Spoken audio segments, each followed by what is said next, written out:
মানুষ মানুষের জন্য ২০০৮ সালে যুক্তরাজ্য প্রবাসী বিশিষ্ট সমাজসেবক শহীদুল হক চৌধুরী লিটন নিজ এলাকা সহ উপজেলার মানুষের কল্যাণে প্রতিষ্ঠিত করেন শামসুল হক সালেহা চৌধুরী রেড ক্রিসেন্ট মা ও শিশু স্বাস্থ্যকেন্দ্র।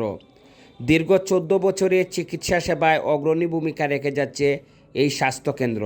রাস্তা শৃঙ্খলা মাঝে কিছু করতাম চাই মানুষের লাগি, whether it's a school, whether it's a madrasa, whether it's making a hospital bigger, আমরা চাই একটা কিছু করতাম। আমি স্ট্রেট আমি মনে রয়েছে আমি আমার বইয়ের বইয়া কইরাম আপা করছেন একটা আমরা দাদু দাদার নামে আমরা চাই আম্মু আর আব্বুর নামে একটা কিছু করতাম, বিকজ এটা দেখা দেখছি সবসময় আপনারা আমরা আইসি আমরা দেখলাম আমরা শিখলাম। সো আপনারা প্লিজ যদি মানুষেরা সাহায্য করেন দেখবা আপনারা দেখা দেখিয়ে আরো জনে শিখবা আরো মানুষেরা সাহায্য করবা। কেন্দ্রের প্রতিষ্ঠাতা শহীদুল হক চৌধুরী লিটনের মেয়ে সানিয়া চৌধুরী জেরিন যুক্তরাজ্যের লেবার পার্টি থেকে কাউন্সিলর নির্বাচিত হন।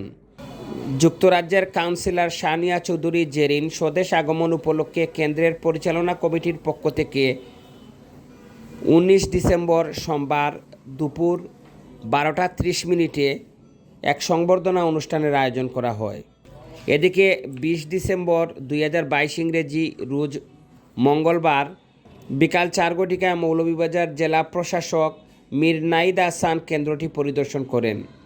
মা ও শিশু কেন্দ্র পরিদর্শন শেষে প্রতিষ্ঠাতা ও পরিচালনা কমিটিকে জেলা প্রশাসক ধন্যবাদ জানান। কাউন্সিলর সানিয়া চৌধুরী জেরিন এ কেন্দ্রের সফলতা কামনা করেন এবং আগামী দিনে সার্বিক সহযোগিতার আশ্বাস দেন।